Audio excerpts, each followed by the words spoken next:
Saya jatuh cinta dengan tempe. Sejak saat itu saya makan tempe untuk sarapan, makan siang, dan makan malam setiap hari. And I was sure that it was going to be a big thing because it was great flavor and great nutrition and a great texture. Pertama kali, wah langsung cinta. Itu like, I love, setiap hari dari itu makan tempe.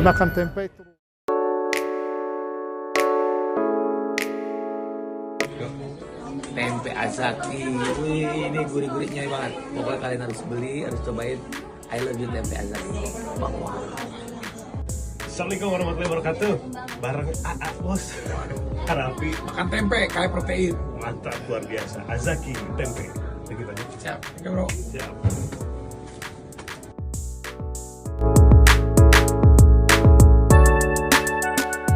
Assalamualaikum warahmatullahi wabarakatuh. Waalaikumsalam. Paling enak nyemil kacang Arab. Yang jual namanya si Mulki. Cakep. Selamat datang di Aina Waktu Nggak Jawab Cakep. bersama Haji Ayeb Zaki. Barayan pangkeun Abdi Bobi Maulana. Di tengah ini ada Kang Diding. Betul ya? Betul. Wah, berarti ini ada lagunya nih. Cicak-cicak Kang Diding. Jangan dikoreksi dong. Biarin aja. Dan juga tentu saja the one and only Bapak Haji Ayeb Zaki. Calon Wali Kota Sukabumi 2024-2029. Nah, mungkin Barayan ini ada sedikit perbedaan ya kali ini. Kok di belakang nggak ada screen-nya? Kok ini ruangannya kok banyak apa lah istilahnya? Banyak tempenya, banyak etalase-etalasenya. Saat ini kita sedang berada di pabrik tempe Azaki cabang Kota Sukabumi. Ini adalah cabang yang ke-50. Betul. Dari total pabrik tempe Azaki yang berjumlah 77 ya Pak ya? Betul. 77. Masya Allah. Luar biasa. Nah mungkin ini juga kemarin banyak baraya-baraya yang DM ke saya gitu ya. Oh ternyata tempe Azaki itu buatan Indonesia katanya. Saya sering beli tempe ini kalau lagi di Jepang. Saya lagi nyari nih di tempat tinggalnya, ada yang di Korea, ada yang di Shanghai, Pak ya. Lagi nyari gitu tempe ini tuh. Ternyata ini buatan Indonesia. Betul. Di banyak baraya juga yang belum tahu bahwa tempe Azaki ini produksi asli Indonesia dan ownernya atau apa disebutnya CEO ya adalah Bapak Haji Ayeb Zaki. Masya Allah. Pak langsung aja dari bisnis manufaktur beralih ke pangan langsung ke tempe. Ini kan jauh banget ya Pak? Jauh. Jomplang. Apa yang membuat Bapak berpikir untuk membuat usaha tempe ini sebetulnya? Karena di dunia manufaktur pada waktu itu ya saya harus mengalami menelan pil pahit. Pil pahit. Oke. Pil pahit itu suatu hal yang biasa bagi seorang pebisnis. Ya. Ya, kita terima ya apa yang saya dapatkan pil pahit ini, maka saya cari pil penawar. Pil penawar. Pil penawar yang jauh lebih manis dari yang sebelumnya. Seperti itu. Siap. Nah, kalau manufaktur besi keras. Iya. Keras dan keras karena besi. Saya cari lawannya karena dengan keras ketemu pahit, maka cari lawannya yang lembek. Yang lembek adalah tempe dan tahu. Keren. Apa yang menyebabkan Bapak akhirnya memutuskan, geset tempe lah? Apa karena hobi makan tempe?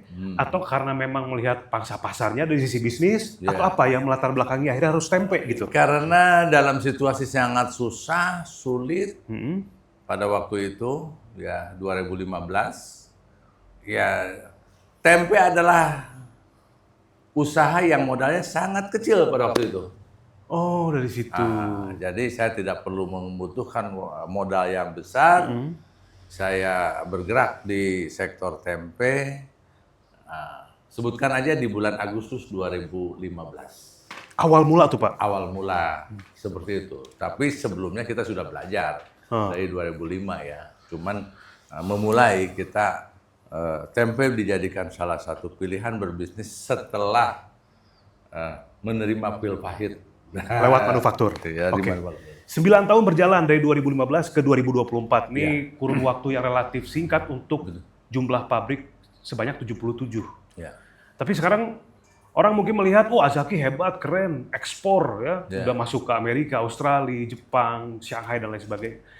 Tapi gimana Pak proses awal selama 9 tahun itu? Kenapa bisa secepat itu menurut Bapak? Ya. Dan awalnya bagaimana? Kan ini kemasannya bagus sekarang ya. Ya. Ini yang dijual di pasar Indonesia. Di Indonesia.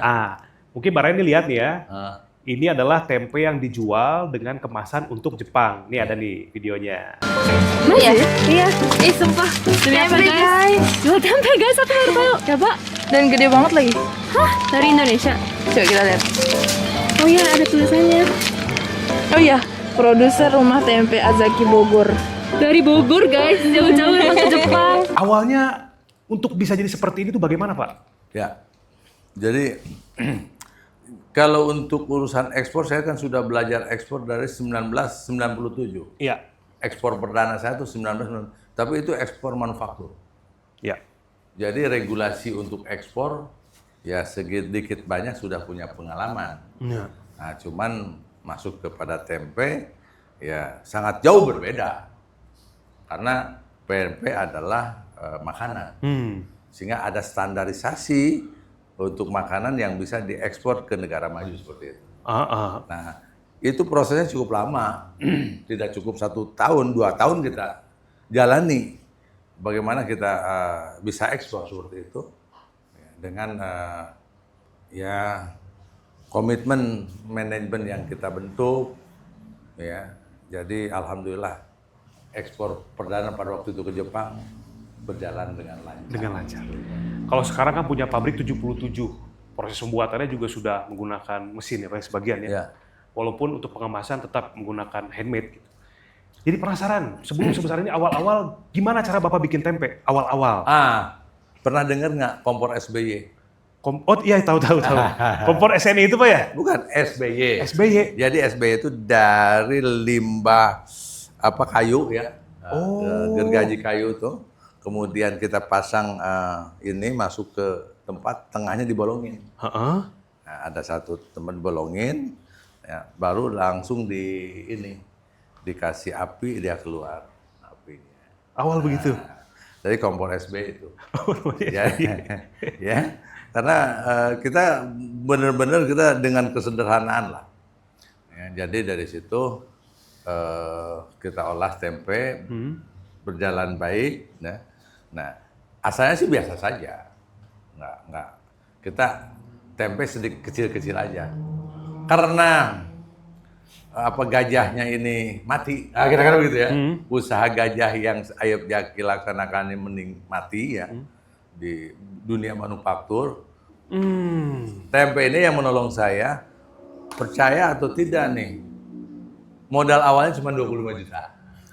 Modal awal? Modal awal 25 juta. Kebetulan nih temannya Pak Diding tidak ada kesini, namanya Pak Sukma Wijaya. Nah, itu penggagasnya tuh Pak? Bukan penggagas, memulai. Memulai dengan Bapak artinya berdua? Ya, memulai bagaimana tempe ini kita dijadikan satu ekosistem bisnis untuk saya dan kawan-kawan seperjuangan dengan saya. Saya kan punya teman yang bareng-bareng dengan saya sejak 2005. Nah, ini tempe inilah menjadi salah satu ekosistem yang saya akan kembangkan. Yang asalnya teman-teman ini bergerak di bidang ekosistem rumah makan, kulineran, ya, kemudian juga ada pertanian, ada peternakan, ada perikanan, semua ekosistem yang disebut dengan UKM. Nah, tapi kan itu pendapatannya biasa-biasa saja. Setelah itu 2015 saya mencoba untuk beralih ke tempe atau tempe dibesarkan. Nah, disitulah mulai kita menemukan ya titik cerah bahwa bisnis tempe ini adalah sangat baik. Karena apa? Karena tempe ini adalah makanan sehari-hari rakyat Indonesia. Oke, berarti Bapak akhirnya menemukan formulasinya gitu Ya. untuk Azaki ini? Iya, Oke. dan sengaja. Namanya ini kan Azaki. Azaki itu Ayub Jaki. Singkatan? Singkatan, Azaki. Dan sengaja saya namain Azaki, Ayub Jaki. Kalau ini nggak ada fotonya ya? Biasanya ada fotonya. Foto Ayub Jaki. Fotonya kayak Kolonel Sanders-nya, itu. ayam cepat saji itu. Ya, Mirip-mirip. kalau ada Sonder. Oke, penasaran juga Pak, dulu ketika awal-awal membuka usaha tempe itu bagaimana cara Bapak untuk mempromosikannya, bagaimana cara Bapak menjajakannya? Kalau sekarang kan udah nggak usah diceritain ya, udah ekspor ya kan, ada kendaraan dan lain sebagainya. Dulu gimana? Bapak sempet nggak sih jalan-jalan gitu, ngider-ngider gitu jualan tempe? Sangat-sangat sempat, dan dulu kan nggak punya uang, yang situasi sangat susah. Ya, bukan lagi motor, kita keliling pakai sepeda. Pakai sepeda? Pakai sepeda, pakai rangke, dengar rangke? Iya, iya. Rangke itu adalah Yang kantong di belakang sepeda ini, dua, ya. di situ disimpan tempe, jalankan. Nah, kira-kira begitu. Dari sepeda naik ke motor. Kalau sekarang pakai mobil. Oh iya, sekarang mah keren. Pakai kontainer. Pakai kontainer ya buat ekspor. Oke, sebentar Pak, saya izin ke Kang Diding dulu nih. Silakan. Kang Diding adalah manajer ya? Iya, Pak. Posisinya sebagai manajer di pabrik tempe Azaki Kota Sukabumi. Kang Diding, saya mau tanya, kenapa harus tempe Azaki? Gitu. Kenapa tempe ini akhirnya digemari gitu? Apa yang menjadi tempe ini begitu sangat populer di banyak kalangan? Gen Z makan, ya. Kemudian juga milenial udah pasti. Bahkan mungkin generasi baby boomer, ya. Ini semuanya mengkonsumsi ini. Apa sebetulnya rahasianya? Gini, untuk Azaki, kenapa kita promosikan bahwa tempe kita ini ada nilai lebihnya, Pak, dari produksi tempe yang ada. Jadi kita bahwa tempe ini benar-benar higienis, bergizi gitu, Pak. Karena sistem pengolahannya yang sudah tidak manual lagi, Pak. Karena emang kita supaya tempe ini lebih sehat untuk dikonsumsi oleh masyarakat kita, Pak. Jadi awal mulanya seperti itu, bahwa kita mempromosikan bahwa tempe yang kita produksi ini benar-benar higienis, dan orang-orang sekarang ini kan udah milenial, Pak. Nah, jadi udah tahu barang mana yang bagus. Nah, itu awalnya seperti itu. Jadi konsumen kita sekarang udah nggak zaman dulu lagi, Pak. Jadi udah tahu barang yang bagus kita makan itu yang mana. Nah, itulah Azaki inilah yang pantas untuk dikonsumsi. Karena emang sistem pengolahannya udah higienis, bersih, gizinya juga lebih baik karena emang sistem pengolahan yang bagus. Sistem pengolahan, dimulai dari sistem pengolahan. Gini, Baraya sebelum jauh ke sistem pengolahan ya, kita bicara, ini aja lihat nih. Saya pakai sendal nih, ya kan? Nih, sendalnya ini nih. Nah ini. Ini kalau masuk ke pabrik tempe Azaki, semuanya harus pakai sendal ini untuk menjaga higienitas. Nah, jadi nggak sembarangan.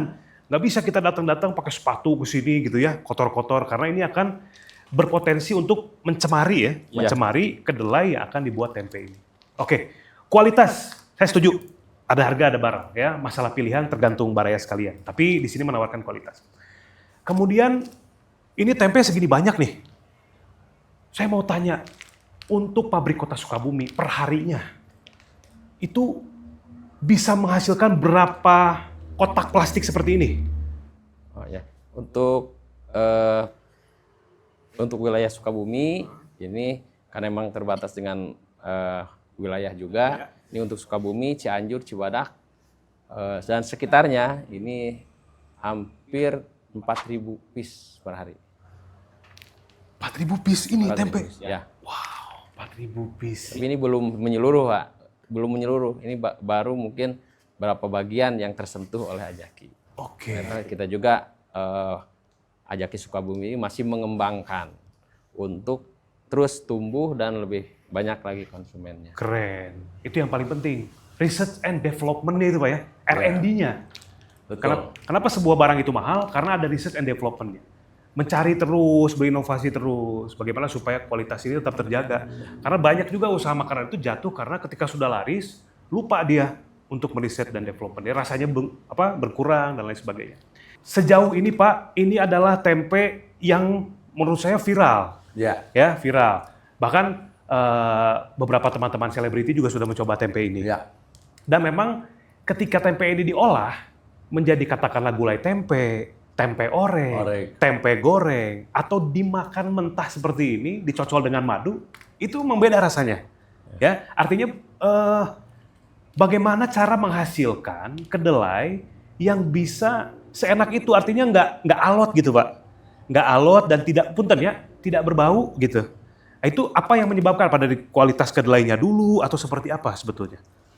Ya, Kalau untuk kehigienisan itu Pak, tetap harus ada mata rantainya. Mata Tidak rantai. putus Pak, dari mulai kedelainya, sistem pengolahannya, sistem penyimpanannya, juga sistem masaknya juga. Karena kalau masak ibu-ibu kan udah tahu ya, zaman sekarang resep yang bagaimana dan barang yang apa yang.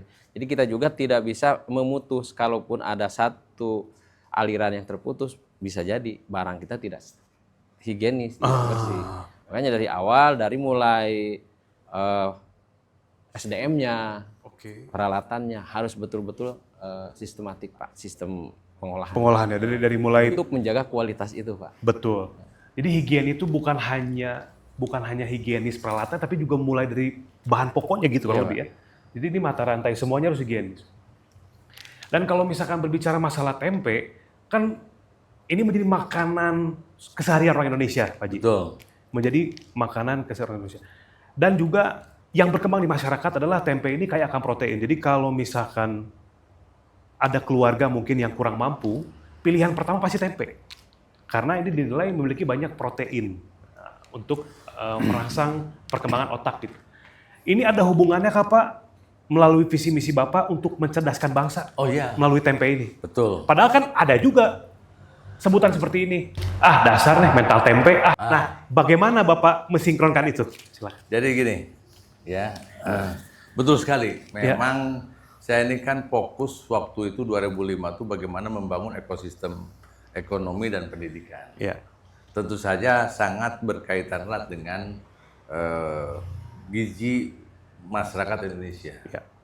Kita seperti itu. Dan kita ke depan pun juga akan fokus terus di bidang pangan dari hulu ke hilir. Bukan hanya ini. Ya. Ya.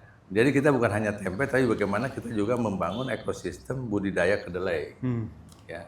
Dan ini kan satu jenis tempe, sekarang sudah ada namanya tepung tempe. Tempe lontong tempe. Kemudian juga ada tempe yang sudah matang. Keripik tempe dan lain sebagainya. Banyak sekali olahan tempe. dan seperti itu.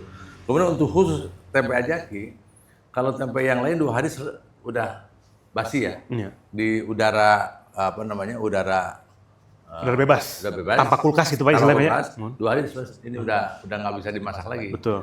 Tapi kalau tempe ajaki 3 hari, 4 hari masih oke. Masih oke ya. Malah kalau pakai ABF, air beras frozen, itu 1 tahun bisa dikonsumsi. Jadi kuatnya 1 tahun. 1 tahun. 1 tahun. Tapi kalau di udara bebas, 3-4 hari masih bisa. Di kulkas, di atas 1 minggu. Bisa di ini. Karena memang kita menggunakan apa namanya, total high quality lah. Nah, jadi kualitas yang terbaik untuk tempe yang ada di dunia, kira-kira gitu ya, bukan hanya di Indonesia, di dunia. Oke. Gitu, seperti itu. Oke. Nah sekarang kalau kita ngelihat sosok Pak Haji Aep Zaki ini ya, boleh aja jualannya jualan tempe, tapi lihat mentalnya, bukan mental tempe. Dari perusahaan manufaktur, namanya hidup Pak ya, Hidup. ada fluktuatif, ada jatuh bangun. Ketika terjatuh, lihat dong mentalnya. Bisa menjadikan tempe yang empuk seperti ini, menguatkan dirinya untuk bisa memproduksi tempe sampai dengan 77 pabrik. Wah, boleh buat Bapak Haji Aep Zaki. Pak, gimana reaksi masyarakat dunia nih Pak? Yang Bapak tahu ya, Ya. ketika mereka mengkonsumsi tempe Azaki ini. Karena saya lihat, mungkin Baranya juga boleh lihat di akun Instagramnya Rumah Tempe Azaki ya, nanti ditulis di bawah sini ya. Boleh dicek. Ini gimana Pak? Kayaknya banyak yang suka, banyak yang mengapresiasi itu. Menurut Bapak apa yang bisa membuat tempe Azaki ini diterima di kalangan masyarakat mancanegara? Itu gimana Pak? Ya. Yang pertama memang kita tentu saja memproduk tempe ini sesuai dengan keinginan atau standar Cakep tuh. dari standar makanan mereka. Betul. Sebutkan aja Jepang lah. Adaptasi gitu Pak ya? Ya, jadi kalau kita tidak memenuhi standarisasi Jepang, pasti kita ditolak. Nah, itu diterima. Kemudian kita konsisten, artinya tidak ada permasalahan masalah ada, tapi masalah yang besar tidak. Ya, dan segera kita selesaikan. Nah, tentu saja nih tamu-tamu setelah Jepang, Korea datang, Amerika datang, bahkan Amerika itu duta besarnya loh. Duta besarnya datang Datang ke ke pabrik tempe. Oh, yang di mana, Pak? Yang di Bogor. Aduh, nggak kasih tahu, Yang Bapak di kasih pengen Bogor. silaturahmi itu. Gitu ya. Terus juga pengusaha-pengusaha kedelai dari Amerika yang punya kebun. Iya. Nah, pada datang, ya. Kita juga ke sana, ya. Kita mengadakan satu komunikasi yang hubungan baik ya, karena antara supply ya, kita ini supplier kemudian customer, itu memang kita merawatnya, karena kita juga nggak bisa apa-apa kalau tidak ada supplier. Iya. Kita juga tidak bisa apa-apa kalau tidak punya customer. Jadi customer dan supplier benar-benar kita rawat ya, SDM kita. Kemudian juga hubungan kita dengan, taruhlah hubungan dengan perbankan dan lain sebagainya. Iya. Kita rawat betul. Ya, karena disitulah bisnis ya. Karena bukan hanya tempe nih, ini kan tempe menjadi satu awal.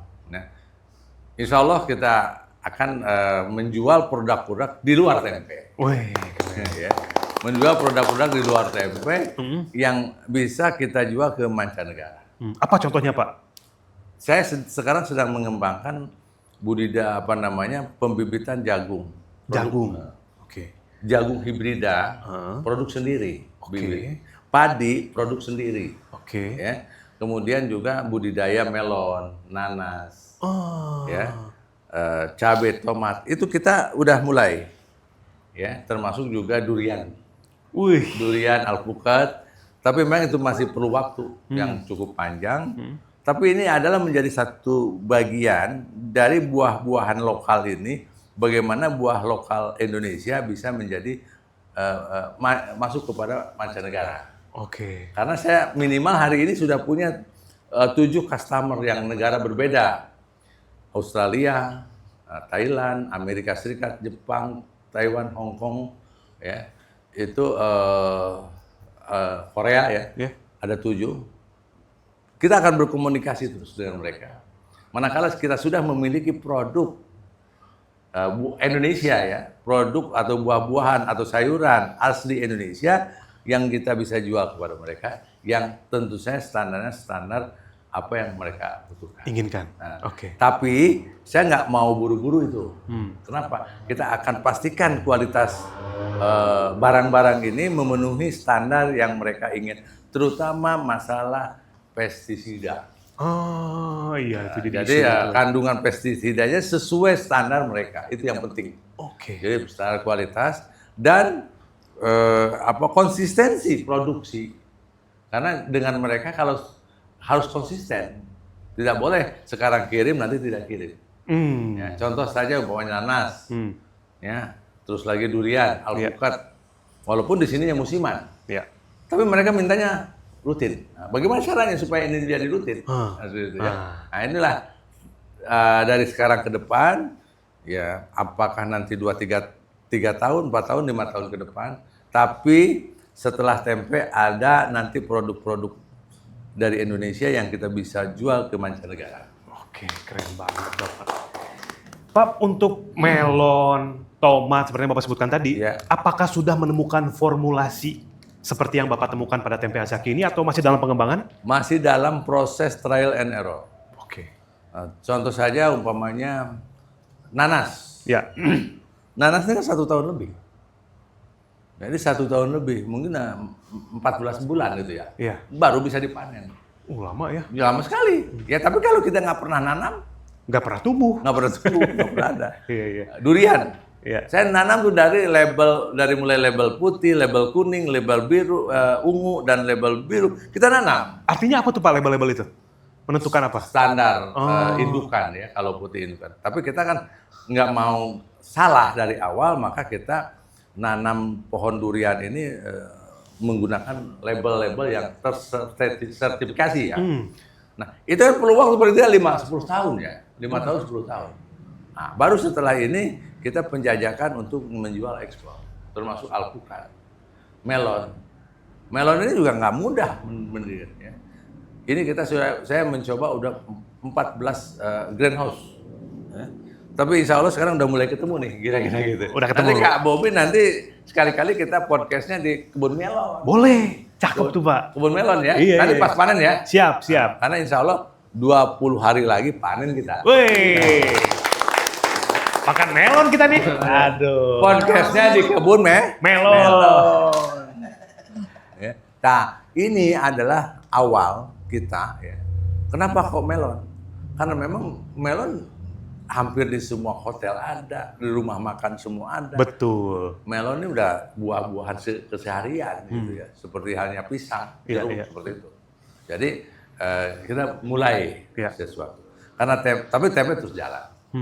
Karena yang saya bangun ini kan bukan usaha untuk kepentingan pribadi, ya. Tapi bagaimana usaha ini bisa dinikmati oleh halayak banyak orang. Wah, luar biasa. Contoh saya sekarang, saya ekosistem yang saya bangun sejak 2005, yang ikut bersama-sama saya, yang ikut bareng-bareng makan dengan saya, apakah dia jadi karyawan tempe, dia jadi sales tempe, distributor tempe, pedagang-pedagang dan lain sebagainya, termasuk pedagang nasional, kurang lebih segera ada 40.000 orang Masya Allah. yang ikut makan bareng-bareng dengan Ayub Jaki. Wah, keren. Seperti itu.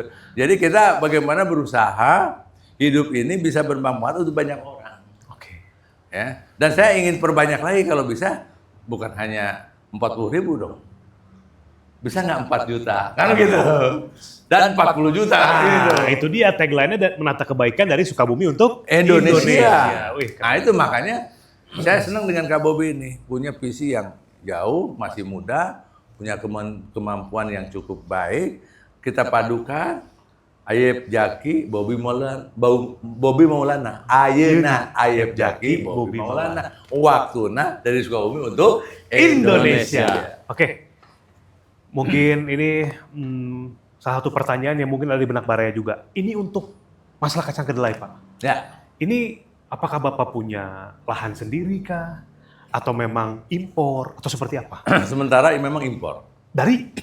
Amerika, Oh, dari Amerika, Pak? dari Amerika. Kenapa harus impor? Memang tidak ada produksi lokal. Oh, enggak ada? Nah, cuman produksi lokal ini hanya cukup untuk 1 bulan. Ya, hanya cukup 1 bulan dari kebutuhan nasional untuk Indonesia. Oke. Ya, susah. Jadi 90, artinya 11 bulan ini impor. Ya memang begitu faktanya. Ya.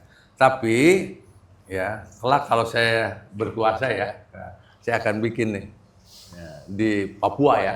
Karena yang cocok tuh Papua, kemudian NTT yang daerahnya agak datar semua tuh. Kontur tanahnya, pH-nya mungkin Nah, gitu ya? itu ya dengan mekanisasi ya, itu bisa kita laksanakan. Termasuk di Lampung sebenarnya bisa itu. Oke. Cukup ini hanya saja perlu satu kebijakan yang memang komitmen. Karena nanam kedelai nggak bisa secara manual. Nanam kedelai harus mekanisasi. Karena ini harganya akan mahal kalau secara manual. Oke. Harganya mahal. Baik. Kang Diding, ada berapa orang yang kerja di pabrik ini? Kalau karyawan yang kerja di sini ada 18, Pak. 18 Dengan orang. sales berapa? Kalau dengan salesnya hampir 25. 25. Jadi 19 tambah 25. 25. Tambah Pak Diding. Ya. Nah, jadi 45 orang. 45 orang. Oh, keren ya. Nah, ini kita lihat tempe Azaki ini populer, sudah mendunia. Banyak sekali orang-orang yang mengincar tempe ini di luaran sana. Cuma kita pengen tahu nih, apa sih kesulitannya? Ada nggak tingkat kesulitannya? Tingkat kesulitan ini cuma untuk menyampaikan bahwa tempe Azaki ini beda dengan yang lain. Nah, itu di promosi itu karena emang masyarakat ini cenderung tempe sama aja. Nah, inilah yang harus bisa menyampaikan bahwa tempe kita ini beda dengan yang lain karena kita ada kualitas, higienisnya. Itulah yang harus sabar benar menyampaikan itu ke konsumen kita. Karena ada di lapangan ini yang kita temukan tempe sama aja.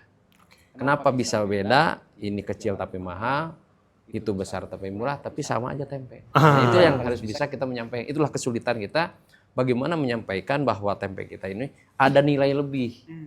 Nah, gitu bahwa tempe kita ini higienis, bersih dan bergizi. Itu yang agak sulit. Ya, agak di sulit. lapangan. Satu kotak benih berapa harganya? Ini kalau pasar Rp6.000. Rp6.000. Oh iya. Memang cukup lumayan perbedaannya ya. Tapi gini, untuk Baraya semua, silahkan dipikir karena pilihan udah di tangan Baraya ya. Artinya ini tetap kita bikin dengan kualitas produksi yang mumpuni, menjaga higienitas, dan yang pasti setelah dicoba baru terasa bedanya. Ada peribahasa mengatakan tak kenal maka tak Sayang. tak tahu dong. Tak tahu. Kalau tak tahu tak tempe ya. Tak tempe. Oke, jadi buat baraya semua silahkan dilihat-lihat ya akun Instagramnya untuk yang mau coba. Khususnya wilayah Sukabumi juga, ini sudah ada di mana aja nih, Kang Diding, dijualnya?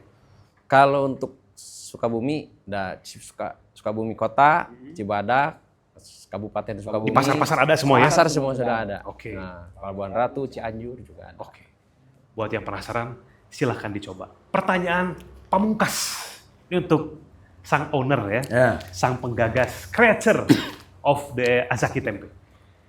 Pak Haji, Ya. 25 juta di tahun 2015. Sampai saat ini 9 tahun berjalan, 77 pabrik. Kalau boleh tahu nih Pak Haji nih, nilai investasinya udah berapa sih? Pengen tahu ya before afternya gitu. Kalau sekarang gini aja, satu pabrik ini investasi murah sih, hanya 300 juta.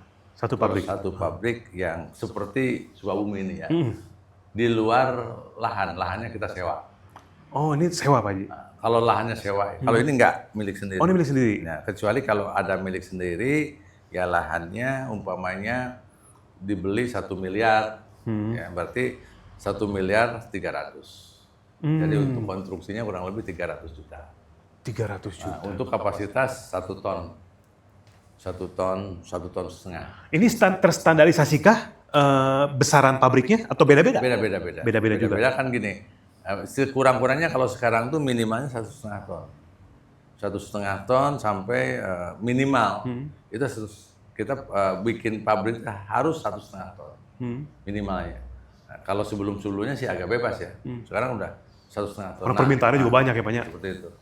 Nah, ini apa namanya? Tapi kalau untuk ekspor itu lain. Lain lagi ya. Ya ininya 10 miliar. Satu pabrik? Ya. Untuk ekspor? Oh beda Pak jadinya? Beda sekali jauh. Nah, jadi kalau untuk ekspor karena standarisasi ini ya satu pabrik 10 miliar. Itu pabrik untuk ekspor itu termasuk di 77 tadi? Tidak. Oh terpisah? Terpisah.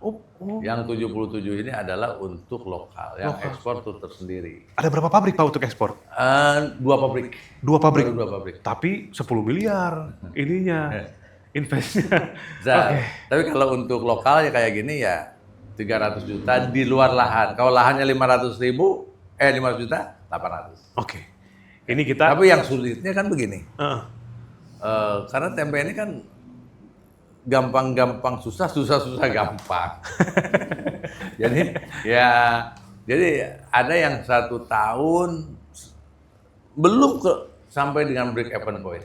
Belum nyampe? Nah, belum nyampe. Kenapa? Tapi ada yang cukup 2 bulan break even point, 3 bulan. Tapi ada 1 tahun nggak keluar. Nah, ujung-ujung ya ditutup. Ya 2 tahun kok nggak keluar break even point, ya udah tutup. Itu terjadi di tahun-tahun berapa tuh Pak? Di proses 9 tahun ini terjadi? Ya, seperti saya di Garut bikin pabrik. Di Bandung saya bikin pabrik sebelumnya. Nggak keluar-luar, ya udah tutup dulu. Pindah ke yang lain. Nah, ya. Itu memang dinamika. Tidak semua titik tempe ini berhasil mulus sesuai dengan ya yang namanya persaingan selalu ada dan kita tidak membunuh pasar yang ada. Iya. Harga tempe Azaki di atas harga tempe yang lain. Ya, karena proses pengolahannya sehingga UKM tempe yang lain tetap dia hidup, tumbuh karena harganya di bawah kita. Nah, jadi seiringan walaupun beda aliran. Beda aliran. Kita agak mahal. Jadi selisihnya per kilonya ada yang selisih 4.000 per kilogramnya, ada yang 2.000, 3.000. Yang jelas pasti di atas. Di atas. Dan saya instruksikan harus di atas. Harus di atas. Supaya yang lain juga bisa tumbuh kembang. Ya. Dan secara volume kita masih sangat kecil di Indonesia ini. Ya kecil sekali lah. Paling berapa persennya lah. Seperti itu. Ya kalaulah 1 juta ton per tahun ya produksi tempe ini, ya kita kan paling hanya 2% lah. 1-2%. Masih kecil. Masih kecil ya. Tapi perputarannya dan omsetnya. Karena memang produksi tempe besar ini. Iya betul. Seperti itu. Baik. Oke, kasih tepuk tangan buat Bapak Haji Azaki. Pak, saya hormat, respect setinggi-tingginya. Bukan karena memang Bapak sekarang dengan saya sedang ada kontestasi Pak ya. Tapi Bapak ini bisa saja seorang pengusaha itu memonopoli gitu ya, usaha-usaha tempe yang lain. Tapi Bapak memiliki hati yang besar, nggak apa-apa. Biar harganya segini, yang di bawah tetap tumbuh. Jadi beriringan. Ya kan? Dan target kita di pasar itu hanya 20%. Hanya 20%. Jadi umpamanya di Sukabumi populasi sekian, kita target hanya 20 maksimal udah. Ya. Yang 80%-nya itu untuk pengrajin tempe. Keren. Ya. Jadi diukur, dilihat, ada pembagiannya juga. Ya, Sehingga harus. semuanya bisa merasakan hasil jeripaya usahanya masing-masing. Ya. Itu yang paling penting. Industri tempe lokal, tradisional, boleh belajar di sini. Oke. Yang jangan pakai merek Ajaki. Kualitas dalamnya silakan bebas. Bebas. Yang penting mereknya, karena sudah paten Azaki. Ya, kalau Ajaki udah paten. Oke. Misalkan Aza-Aza, itu lucu juga tuh ya. Aza-Aza naon itu. Baik, Baraya, itulah ya tentang tempe Azaki yang mendunia. Kenapa saya bilang mendunia? Silahkan aja cek ya di berita-berita, sudah masuk di portal web dan lain sebagainya. Tempe ini sedang viral di luar negeri dan ini adalah tempe produksi dari dalam negeri atau Indonesia. Mungkin salah satu dari produk-produk lain yang dipikir sama orang ini produk luar, ternyata dari dalam negeri. Sukabumi lagi, orang Sukabumi asli. Orang Sukabumi asli. Nilai investasi silakan Baraya, kalau megang kalkulator boleh dihitung-hitung. Pabrik paling kecil ada segitu. Jadi Kak Bobi, dari Sukabumi untuk Indonesia sudah terbukti melalui tempe. Melalui tempe. Dari Sukabumi untuk dunia sudah terbukti dari tempe. Dari tempe. Tinggal bagaimana UKM Sukabumi dari Sukabumi untuk Indonesia. Untuk Indonesia. Sosok seorang pemimpin, seorang pengusaha sukses ya sampai ke dalam mancanegara, insya Allah akan membawa perubahan untuk kota Sukabumi, Baraya. Amin. Ini bukan kampanye politik, tapi saya yakin siapa yang menonton pasti akan berpikir. Beliau punya kredibilitas dalam usaha, dunia bisnis, khususnya tempe. Insya Allah ini akan membawa perubahan untuk kota Sukabumi. Pemimpin yang membawa uang untuk kota Sukabumi, mesejahterakan seluruh masyarakat kota Sukabumi. Pemimpinnya bawa uang ke Sukabumi. Betul. Bukan ngambil? Ya, bukan ngambil uang dari Sukabumi. Masa ngambil uang Sukabumi? Bawalah uang dari luar negeri ke Sukabumi. Dari Jakarta ke Sukabumi, dari Bandung ke Sukabumi. Itulah pemimpin. Bukan cari makan di Sukabumi. Kasihan rakyat kita. Baik Pak, pertanyaan Pamungkas. Pamungkas ini benar nih. Ini saya mewakili lagi nih Pak. Bapak kan pengusaha tempe, ini masyarakat Sukabumi yang nonton. Oh, itu calon wakil wali kota, lamun deka pilih. Bapak rek nambahan pabrik mau membuka lapangan pekerjaan nggak kira-kira? Oh iya, kita sudah punya jurus untuk menyelesaikan satu kemiskinan. 10 tahun di Sukabumi kemiskinan selesai. Wah, 10 tahun pengangguran Sukabumi selesai. Ya. Dengan pengalaman saya 36 tahun, salah satunya pengalaman di manufaktur tempe dan lain sebagainya, saya akan abdikan untuk kota Sukabumi. Menyelesaikan terutama kemiskinan dan pengangguran. Bagaimana daya beli kota Sukabumi meningkat, bagaimana investasi Sukabumi tumbuh, dan seterusnya. Ya. Kita akan bekerja 10 tahun. Kalau kawan-kawan di Sukabumi, sahabat di Sukabumi, Baraya Sukabumi mempercayai diriku dan Bobi Maulana. Amin, insya Allah. Baraya silakan cari pemimpin yang sudah mengalami asam garam, pernah makan pil pahit, pernah makan pil manis, pil pahit lagi, pil manis terus. Karena kalau manisnya aja belum pernah pahit, begitu ada suatu kejadian nanti di pemerintah, kaget. Nah, mudah-mudahan beliau bisa mesejahterakan masyarakat Sukabumi melalui ekonomi UKM yang beliau jalani selama kurang lebih 30 tahun. Doakan yang terbaik, mudah-mudahan bisa menginspirasi semua yang lagi mau buka usaha, semangat. Tidak ada yang tidak mungkin, modal 25 juta, sekarang omsetnya Masya Allah, tabarakallah, sudah mendunia. Sekian Baraya, terima kasih, saya Bobi Maulana, Kang Diding selaku manajer dari pabrik tempe Azaki Sukabumi, dan juga Ayep Zaki. Sampai ketemu lagi di podcast selanjutnya di Aina Waktuna bersama Haji Ayep Zaki. Assalamualaikum warahmatullahi wabarakatuh.